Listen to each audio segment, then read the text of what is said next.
সর্বশেষ আজ আমার মুক্তির মধ্য দিয়ে 2021 সালে হেফাজতে ইসলাম বাংলাদেশ এবং এদেশের আলেম সমাজের উপর ইতিহাসের অন্যতম এক গভীর ষড়যন্ত্র এবং চক্রান্ত নির্যাতনের যে স্টিমগুলার পরিচালনা করা হয়েছিল তার আজকে একটি প্রাথমিক অধ্যায়ের পরিসমাপ্তি ঘটল।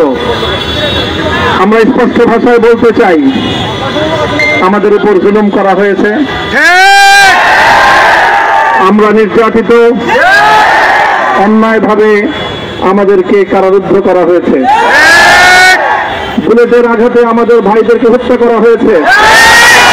আমরা যখন আমাদের সন্তানদের লাশ এবং তাদের রক্তমাখা বুলেট বিদ্ধ সেই মরদেহকে সামনে রেখে আমরা যখন আমাদের ন্যূনতম প্রতিবাদটুকু উচ্চারণ করতে গিয়েছি, তখন আমাদেরকে কারারুদ্ধ করা হয়েছে,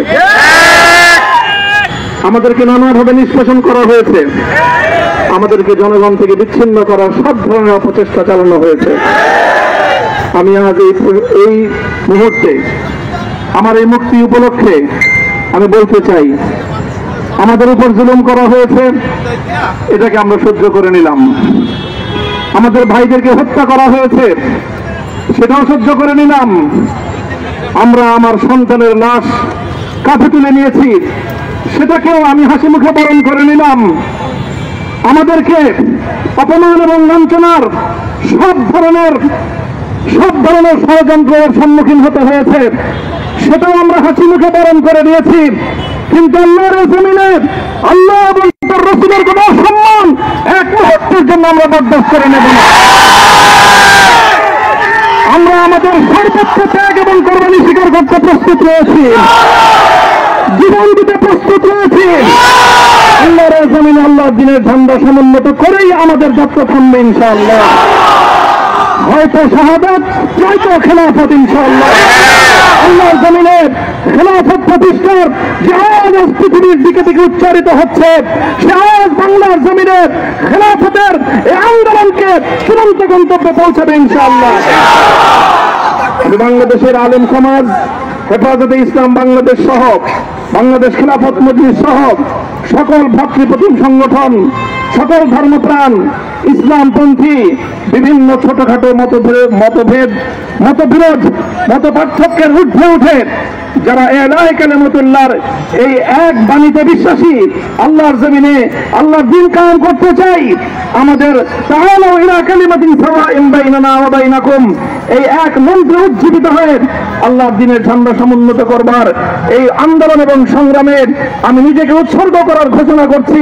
এবং আমার সকল ভাইদেরকে, আমি সকল উলামায়ে কেরামকে এবং ধর্মপ্রাণ মুসলমানদেরকে, ইসলামী নেতৃত্বকে ঐক্যবদ্ধভাবে এই সংগ্রামের ঝান্ডা সমুন্নত করবার, ধারণ করবার আহ্বান জানাচ্ছি।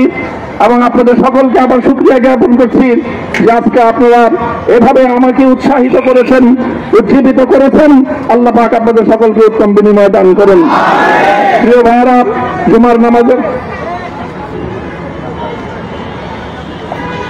জুমার নামাজের একেবারে ঠিক আগ মুহূর্ত, এখন সব মসজিদগুলোতে জুমার প্রস্তুতি চলছে। আমরা এখন এখানে খুব সংক্ষিপ্ত দোয়ার মাধ্যমে আমাদের আজকের এই প্রোগ্রামের সমাপ্তি ঘোষণা করব। এরপরে ইনশাআল্লাহ প্রত্যেকে সুশৃঙ্খলভাবে যার যার জায়গা মতো বা আশেপাশের মসজিদগুলোতে গিয়ে আপনারা জুমার নামাজ আদায় করবেন। আমি আবারও বলছি, আমি আমার আলোচনার শুরুতে কোরআনে পাকের সেই আয়াতটুকু তেলাওয়াত করেছিলাম, হযরত ইউসুফ আলাইহিস সালাতু ওয়াস সালাম কারামুক্তি এবং প্রকৃত যারা অন্যায়কারী ছিল সেই অন্যায়কারীদের স্বরূপ ওনার সামনে উন্মোচিত হয়ে যাওয়ার পর, জাতির সামনে তাদের স্বরূপ উন্মোচিত হয়ে যাওয়ার পর তিনি যে কথা বলেছিলেন, আমিও নবী ইউসুফ আলাইহিস সালাতু ওয়াস সালামের অনুসারী হিসাবে তার সুরে সুর মিলিয়ে, কণ্ঠে কণ্ঠ মিলিয়ে কথাই বলতে চাই, লা তাসরিবা আলাইকুমুল ইয়াউম। ব্যক্তিগত আক্রোশের প্রতিশোধ আমরা কারো কাছ থেকে গ্রহণ করব না। সকলকে আহ্বান জানাই, মাদ্রাসা, স্কুল, কলেজ, ভার্সিটি কোন শিক্ষা ব্যবস্থার ছাত্রদের মধ্যে বিভেদ করার নীতিতে মামুনুল হক বিশ্বাস করে না। আসো, স্কুলের ছাত্র আসো, আমার মাদ্রাসার ছাত্র পাশে দাঁড়াও, কলেজ থেকে আসো, ভার্সিটি থেকে আসো, তোমরা হাতে হাত মিলো, ইনশাআল্লাহ দেশের স্বাধীনতা অক্ষুণ্ণ থাকবে। এদেশের ইসলাম এবং হাজার বছরের যে সাধনা সংগ্রাম, সেই সংগ্রাম বিজয়ী হবে ইনশাআল্লাহ। এই জনপদ ইসলাম এবং মুসলমানদের জন্য হাজার বছর ধরে এখানে কালেমার ঝান্ডা সমুন্নত করবার জন্য আমাদের পূর্বপুরুষরা যে সংগ্রাম করে গেছেন, সেই সংগ্রামকেই আমাদের কাঙ্ক্ষিত গন্তব্যে পৌঁছানোর জন্যই আমরণ এক সাধনায় আত্মনিয়োগ করতে হবে। সেই আহ্বান আমি সকলের প্রতি ব্যক্ত করছি। ওয়া আখিরু দাওয়ানা আলহামদুলিল্লাহি রাব্বিল আলামিন। اللهم صل على محمد وعلى آل محمد كما صليت على إبراهيم وعلى آل إبراهيم إنك حميد مجيد. ربنا ظلمنا أنفسنا وإن لم تغفر لنا وترحمنا لنكونن من الخاسرين. ربنا آتنا في الدنيا حسنة وفي الآخرة حسنة وقنا عذاب النار. اللهم أحسن عاقبتنا في الأمور كلها وأجرنا من خزي الدنيا وعذاب الآخرة. اللهم آمين. يا الله إخلاصের সাথে শুধুমাত্র আপনার সন্তুষ্টির উদ্দেশ্যে আপনার দ্বীনের ঝান্ডা সমুন্নত করবার জন্য আল্লাহ আমাদের বুকে আপনি সাহস দিন, আল্লাহ সাহস হিম্মত দান করুন। আল্লাহ আপনার নুসরতকে, আপনার সাহায্যকে আমাদের সামিলে হাল করে আল্লাহ আপনি আমাদেরকে সাহায্য করুন। আমরা সংখ্যায় কম, শক্তিতে দুর্বল, আল্লাহ সর্বদিক থেকে আমরা অপ্রতুল, কিন্তু আপনার সাহায্য সাথে থাকলে আল্লাহ পৃথিবীর কোন শক্তি আমাদেরকে রুদ্ধ করতে পারবে না, পরাস্ত করতে পারবে না। আল্লাহ আমরা আপনার সাহায্য চাই। আল্লাহ জালিমের জিন্দান খানাগুলোতে সারা বিশ্ব জুড়ে অসংখ্য মুজাহিদিন, অসংখ্য মুসলিম সংগ্রামী, তারা দিনের পর দিন, মাসের পর মাস, বছরের পর বছর মানবেতর মজলুমিয়াতের জীবন যাপন করছে। ইয়া আল্লাহ সকল মজলুমদেরকে আপনি মুক্তির ব্যবস্থা করেন। ইয়া আল্লাহ তাদের মুক্তির জন্য যথাসাধ্য ভূমিকা পালন করার তৌফিক আমাদেরকে, পুরা উম্মাহকে আল্লাহ আপনি দান করুন।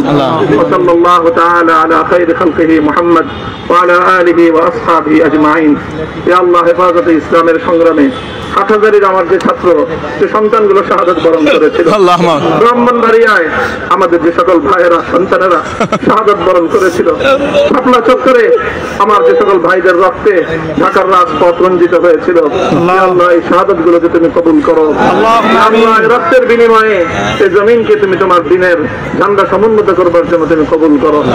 সাল্লাল্লাহু তাআলা আলা খায়রি খালকিহি মুহাম্মদ ওয়া আলা আলিহি ওয়া আসহাবিহি আজমাইন। সুবহান রাব্বিকা রাব্বিল ইজ্জাতি আম্মা ইয়াসিফুন ওয়া সালামুন আলাল মুরসালিন। আলহামদুলিল্লাহ।